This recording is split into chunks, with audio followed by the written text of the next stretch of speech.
यहाँ यह ध्यान देने की बात है कि जब कृष्ण उनके हृदयों में प्रविष्ट हो गए और उन्होंने जब कृष्ण का आलिंगन किया और उनके साथ तादात्म्य अर्थात दिव्य आनंद का अनुभव किया, तो भी न तो कृष्ण का न ही ब्राह्मण पत्नियों का अपना स्वरूप समाप्त हुआ। भगवान तथा ब्राह्मण पत्नियों दोनों की ही वैयक्तिक अस्तित्व बना रहा।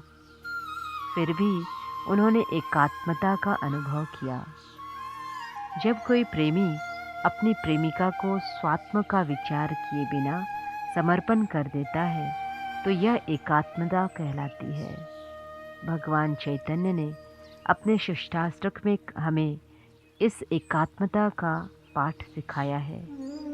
कृष्ण स्वेच्छा से जो भी चाहे कर सकते हैं, किंतु भक्तों को उनकी इच्छाओं के साथ सदा एकरूप होना चाहिए।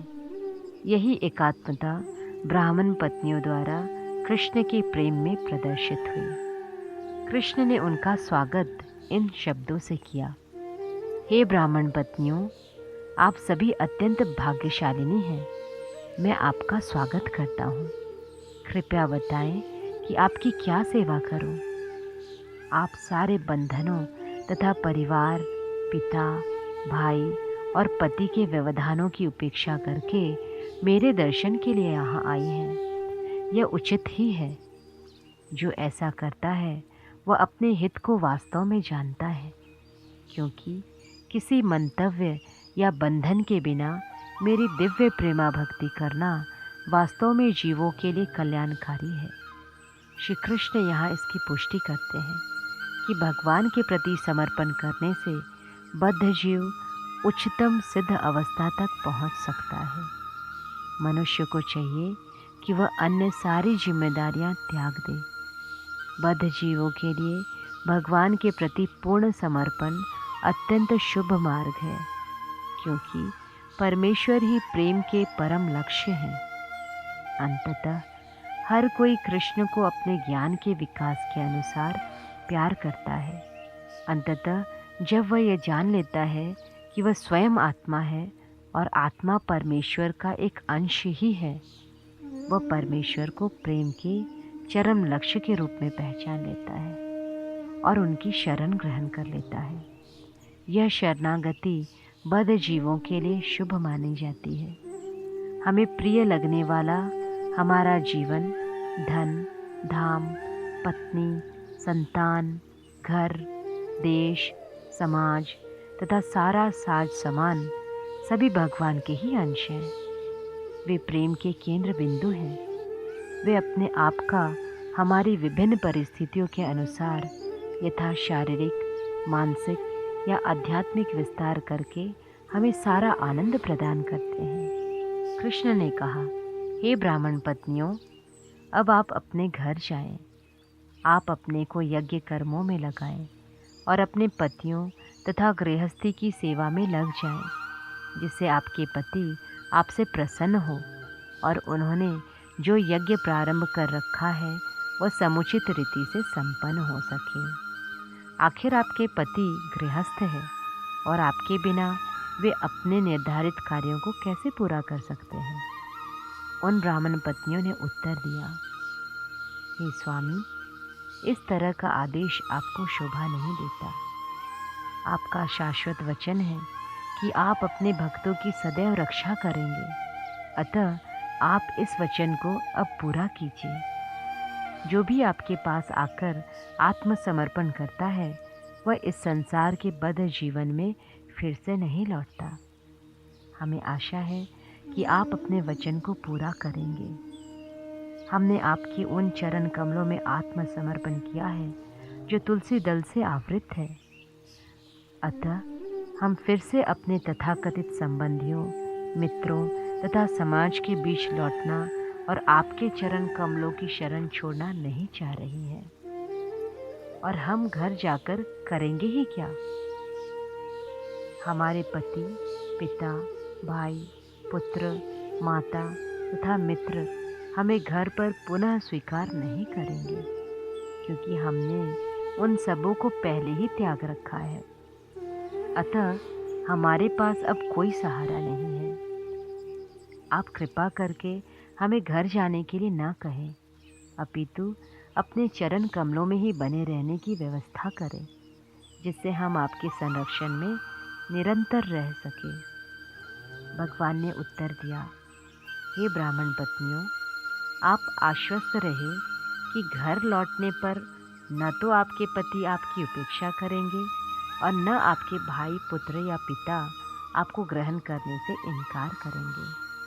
चूँकि आप सब मेरी शुद्ध भक्त हैं, अतः न केवल आपके संबंधी अपितु सामान्य जन तथा देवता तक आपसे प्रसन्न होंगे। कृष्ण जन जन के हृदय में परमात्मा रूप में स्थित है। अतः यदि कोई भगवान कृष्ण का शुद्ध भक्त बन जाता है तो वह सबों का प्रिय बन जाता है। कृष्ण का शुद्ध भक्त किसी के प्रति शत्रुभाव नहीं रखता। न ही कोई भी समझदार पुरुष शुद्ध भक्त का शत्रु नहीं हो सकता है।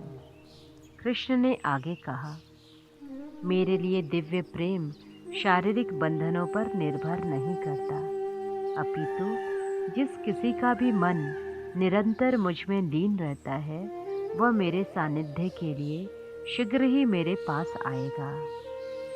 भगवान द्वारा उपदेश दिए जाने के बाद वे सब अपने अपने पतियों के पास घर वापस चली गई। अपनी पत्नियों के घर वापस आने से प्रसन्न ब्राह्मणों ने शास्त्र अनुमोदित विधि से साथ साथ बैठकर यज्ञ पूरा किया। वैदिक नियम के अनुसार सारे धार्मिक अनुष्ठान पति तथा पत्नी द्वारा साथ साथ संपन्न किए जाने चाहिए। जब ब्राह्मण पत्नियां वापस आ गई तो यज्ञ अधिक अच्छी तरह संपन्न हुआ, किंतु एक ब्राह्मण पत्नी जिसे कृष्ण को देखने जाने से बलपूर्वक रोक लिया गया था, भगवान के शारीरिक स्वरूप के विषय में सुनकर उनका स्मरण करने लगी और उनके चिंतन में पूर्णतया लीन होकर उसने प्राकृतिक नियमों से बद्ध अपने भौतिक शरीर का परित्याग कर दिया।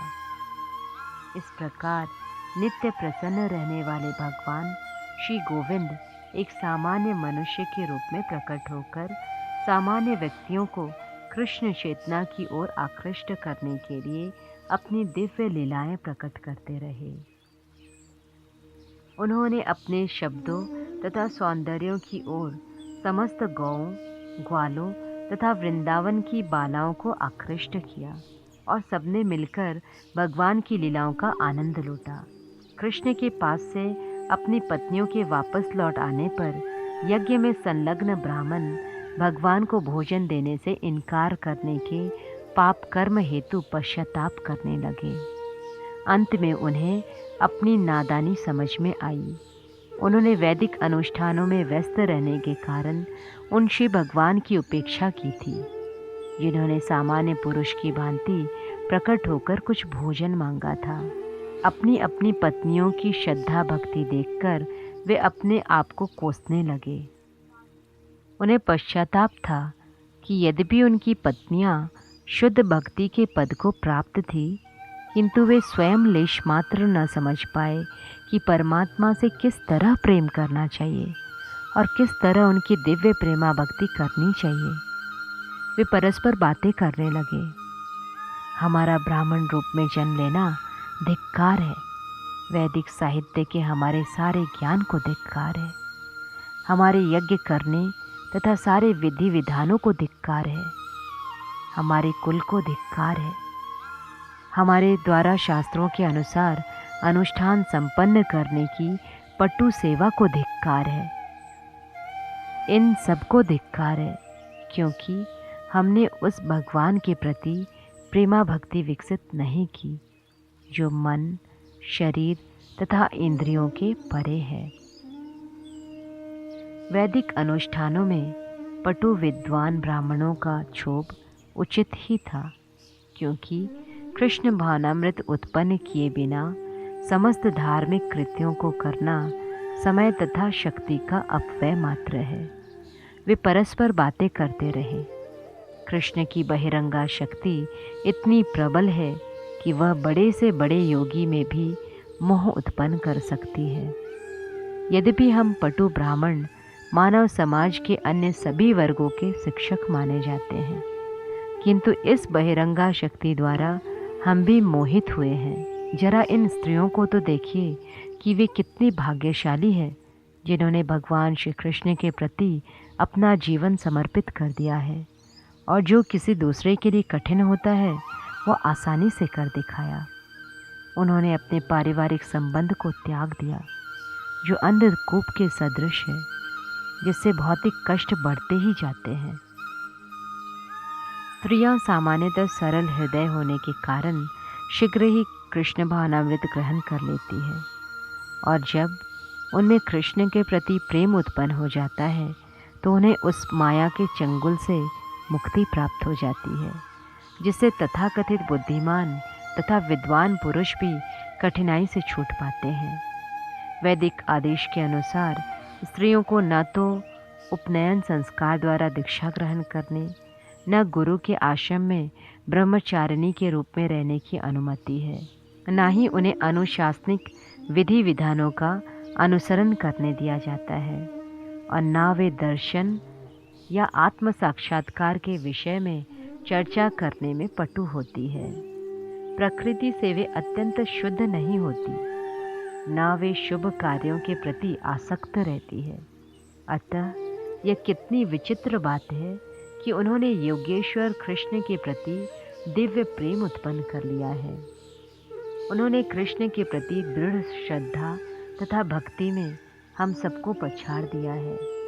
यद्यपि हमें समस्त संस्कारों में निष्णात समझा जाता है, किंतु भौतिक जीवन के प्रति अत्यधिक आसक्त होने के कारण हम यह नहीं जान पाते कि वास्तव में उनका लक्ष्य क्या है, क्योंकि हम भौतिक जीवन के प्रति अत्यधिक आसक्त हैं।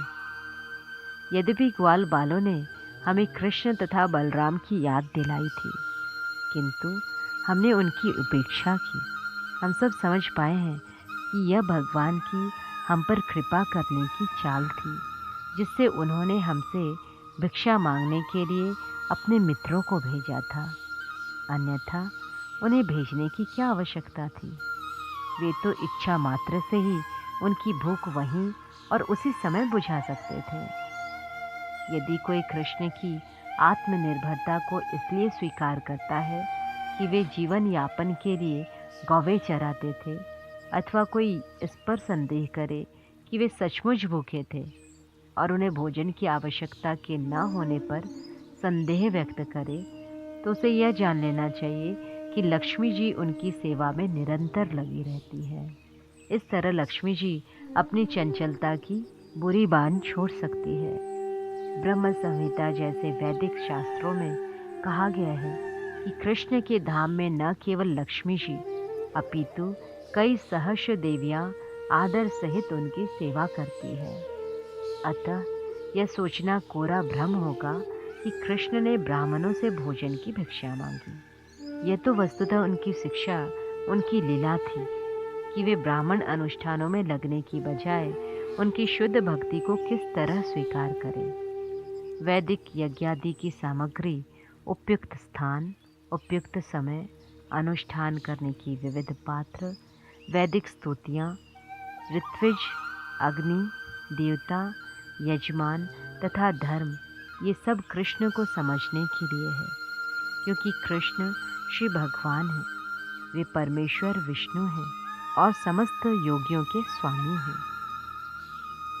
ब्राह्मणों ने कहा, चूँकि वे यदुकुल में बालक रूप में प्रकट हुए हैं, अतः हम अज्ञानवश ये नहीं समझ पाए कि वे भगवान हैं, किंतु साथ ही हमें गर्व है कि हमें इतनी महान पत्नियां मिली हैं कि वे हमारे कठोर विरोध की श्रृंखलाओं से न बंधकर भगवान के प्रति शुद्ध भक्ति भाव उत्पन्न कर सकी हैं।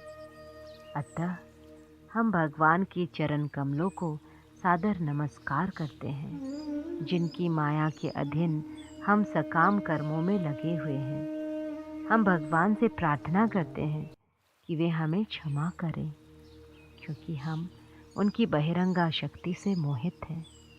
हमने उनकी दिव्य महिमा जाने बिना उनकी आज्ञा का उल्लंघन किया है। ब्राह्मणों ने अपने पापों का प्रायश्चित किया। वे स्वयं जानकर उनको नमस्कार करना चाहते थे, किंतु कंस के भय से वे नहीं जा पाए और उनकी शरण स्वीकार न कर पाए। दूसरे शब्दों में, जब तक भक्ति के द्वारा शुद्ध न हो लिया जाए, तब तक श्री भगवान की शरण में जाना बहुत ही कठिन है। विद्वान ब्राह्मण तथा उनकी पत्नियां इसका जीता जागता उदाहरण है। ब्राह्मणों की पत्नियों ने शुद्ध भक्ति से प्रेरित होने के कारण किसी प्रकार के विरोध की परवाह नहीं की और वे तुरंत कृष्ण के पास पहुंची, किंतु भगवान की सर्वोच्चता से अनजान होने तथा पश्चाताप करने पर भी वे ब्राह्मण राजा कंस से तब भी भयभीत थे, क्योंकि वे कर्मों में अत्यधिक लिप्त थे।